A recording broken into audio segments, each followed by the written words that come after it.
Hi everybody. तो आज ये वीडियो होने वाली है हिंदी में। तो मैं दोनों ट्राई करती हूँ कि मैं इंग्लिश में भी वीडियोस बनाऊँ और हिंदी में भी बनाऊँ, बिकॉज ऐसे बहुत सारे लोग हैं जिनको इंग्लिश में अनफॉर्चुनेटली अच्छे से समझ नहीं आता होगा पूरा। तो उनके लिए मैं ट्राई करती हूँ कि मैं हिंदी में भी वीडियोस बनाऊँ। सो इफ़ यू वांट, अगर आप चाहते हैं, if you want to watch English videos, you can go on to my again YouTube channel and just watch English videos. But अगर आप हिंदी में देखना चाह रहे हैं तो आप ये वीडियो ज़रूर देखिए, क्योंकि ये बहुत इंपॉर्टेंट वीडियो है। तो आज मैं आपको ऐसी 5 गलतियाँ बताऊँगी जो अक्सर इंग्लिश लर्नर्स करते हैं, और इन गलतियों को उन्हें नहीं करना चाहिए अगर वो चाहते हैं कि अपनी इंग्लिश की जर्नी जो हो वो बहुत ही अच्छी हो और उससे वो बहुत कुछ सीखे और एक फ्लुएंट स्पीकर बने। तो चलिए शुरू करते हैं। और उससे पहले मैं विनीत ढोलपुरिया, और इस चैनल पे हम कम्युनिकेशन स्किल्स पे बात करते हैं, हम बहुत सारी नॉलेजेबल चीज़ों पे बात करते हैं। तो आप मेरे चैनल को सब्सक्राइब करें और ये उन लोगों के साथ शेयर करें जिनको ऐसे यूट्यूब चैनल की बहुत ज़्यादा रिक्वायरमेंट है। चलिए शुरू करते हैं। तो पहली चीज़ जो मैं बोलना चाहूँगी कि that you are making always is that lack of consistency and regular practice. अब इसका मतलब क्या हुआ? इसका मतलब ये हुआ कि आप में कंसिस्टेंसी नहीं है, आप रेगुलर प्रैक्टिस नहीं कर रहे। आप कोई सा भी काम करें, आप कोई सी भी स्किल सीखना चाहें। मैं एक सिंपल सा एग्जांपल दे रही हूँ गिटार का। अगर आप गिटार चलाना सीखना चाहते हैं तो उसमें भी आपको प्रैक्टिस लगेगी। ओके, वीडियो को देख के आप वीडियो देख रहे हैं कि लोग गिटार कैसे बजा रहे हैं, आप इससे मोटिवेट हो जाएंगे, आपको बहुत अच्छी गाइडेंस मिल जाएगी। बट ये आपके ऊपर है, फिर पूरा जो चीज़ें होंगी वो आपके ऊपर होंगी कि आपको कैसे अपने आप एक गिटार आर्टिस्ट बनना है या फिर उसको बहुत अच्छी तरीके से सीखना है। तो ये पूरा आपके ऊपर रहेगा। तो आपको क्या करनी पड़ेगी? प्रैक्टिस करनी पड़ेगी। और अगर आप डेली प्रैक्टिस कर रहे हैं तो बहुत जल्दी इम्प्रूव होगी। और आपको इसके लिए मेंटर की भी ज़रूरत होगी, एक एजुकेटर, टीचर जो आपको बताए। ओके, जैसे मैं अभी आपको गाइड कर रही हूँ, मैं आपको सिर्फ गाइडेंस दे सकती हूँ, दिस इज़ द पाथ, पर आपको उसको खुद चलना पड़ेगा उस पाथ पे। ओके, तो अगर आप रेगुलर प्रैक्टिस नहीं कर रहे हैं किसी भी चीज़ की, इंग्लिश की ही बात क्यों ना, इंग्लिश बहुत ही वास्ट लैंग्वेज है, बहुत सारी ऐसी चीज़ें हैं और हम कोई सी भी चीज़ कंप्लीटली पूरी नहीं सीख सकते। हम हमेशा गलतियां करते हैं और हमेशा सीखते हैं। तो आपको ये चीज़ ध्यान रखनी है कि आपको रेगुलर प्रैक्टिस बना के चलनी है। ये थी आपकी पहली गलती। मिस्टेक नंबर 2 इज़ दैट कि आप जो हैं वो बहुत ज़्यादा अनरियलिस्टिक एक्सपेक्टेशंस रखते हैं, which is I have written it down, lack of patience and unrealistic expectations. आप में पेशेंस की बहुत कमी है। आप सोचते हैं कि मैं 1 महीने में, 1 हफ्ते में इंग्लिश बोलना शुरू कर दूँ।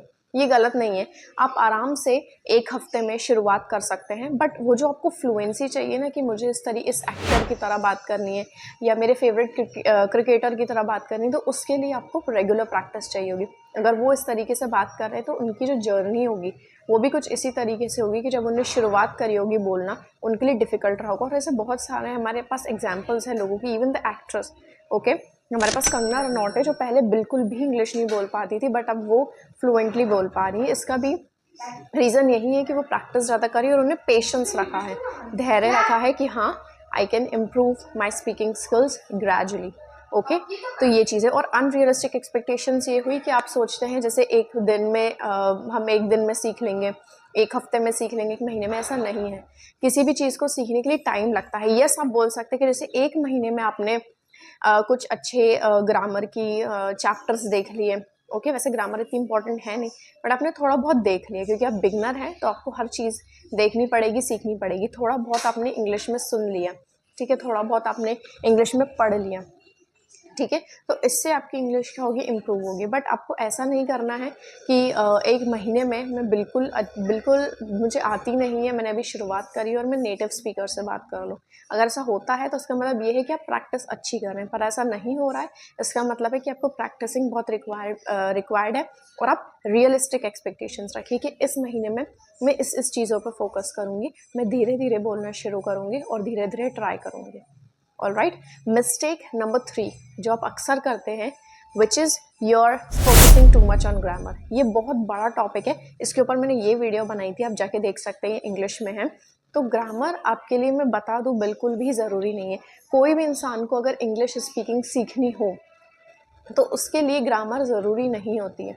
ओके, हाँ, आप ग्रामर के कभी कभी जैसे ऑनलाइन आप ये सब क्या कर सकते हैं, किसी भी वेबसाइट पे जाके, फ्री वेबसाइट्स पे जाके आप ग्रामर की एक्सरसाइजेस फिल कर सकते हैं। ऐसे आपको अच्छा एक्सपोजर मिल जाएगा। पर ग्रामर इतनी ज़रूरी नहीं है। हमेशा 4 एलिमेंट्स बहुत इंपॉर्टेंट होते हैं किसी भी लैंग्वेज को सीखने के लिए, वो है listening, reading, writing and then your speaking. और जो आपकी है वो है फियर ऑफ मेकिंग मिस्टेक्स। पहली चीज़ मैं आपको ये बता दूँ before getting into this point कि मिस्टेक्स इंपॉर्टेंट है।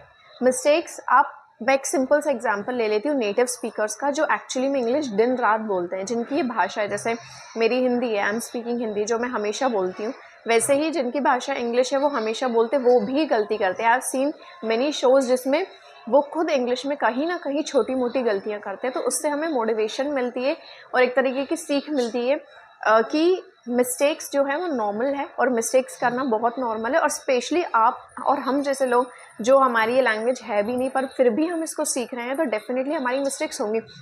इवन जो लोग हैं जिन्हें ये भाषा को सीखी है, इस लैंग्वेज को सीखा है, फिर भी वो कहीं ना कहीं गलती करते हैं। तो हमने तो अभी शुरुआत की है, इट्स आर बिगनिंग, सो हम मिस्टेक्स करेंगे। इवन इन माई वीडियोज़, मैं जो इंग्लिश वीडियोज़ बनाती हूँ उसमें भी कहीं ना कहीं बहुत सारी गलती हो जाती है, but it's all right. I feel like कि मुझे जितना आता है मैं आपको उस तरीके से गाइडेंस दे रही हूँ, ओके, एंड थोड़ी बहुत गलती चलती है, it's all right, okay. Even in Hindi आप ले लीजिए, अगर मैं हिंदी में बात करते हैं तो हिंदी में हम कहीं ना कहीं गलती कर ही देते हैं, बट हम इतना फोकस नहीं करते हिंदी पे कि हमने ये गलती करी है। हम सोचते हैं इट्स ओके, ये एक जर्नल कॉन्वर्सेशन है और हम इसके ऊपर कैरी ऑन करते हैं। तो आई थिंक इसके बाद से आपको ये चीज़ क्लियर होनी चाहिए कि मिस्टेक्स नॉर्मल है, ओके।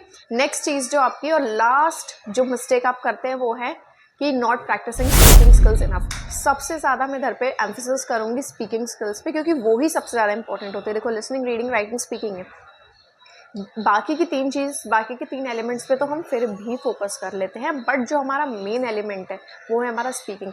और इन सब चीज़ों में हम स्पीकिंग कहीं ना कहीं भूल ही जाते हैं। बहुत सारे तरीके, even have made so many videos, मैं आपको सारी वीडियोज़ लिंक कर दूँगी इन द डिस्क्रिप्शन बिलो, तो आपको वो चेक कर लेनी है और आप अपने आप से बात कर सकते हैं। आप फ्री एप्लीकेशंस का यूज़ कर सकते हैं, आप खुद से एक as a public speaker imagine करके इंग्लिश में प्रैक्टिस कर सकते हैं। और there are lots of things जो आप कर सकते हैं, वो मैं आपको डिस्क्रिप्शन में भी बता दूंगी। तो आप जो है स्पीकिंग स्किल्स मत छोड़िए, रेगुलरली कंसिस्टेंटली प्रैक्टिस करिए, और स्पीकिंग स्किल्स की तो करनी ही है। I hope you like the video. तो ये यूट्यूब चैनल है, इसको जल्दी से सब्सक्राइब कर दे और दूसरों के साथ शेयर करें, और मैं आपको सामने बता दूंगी मेरी इंस्टा ID।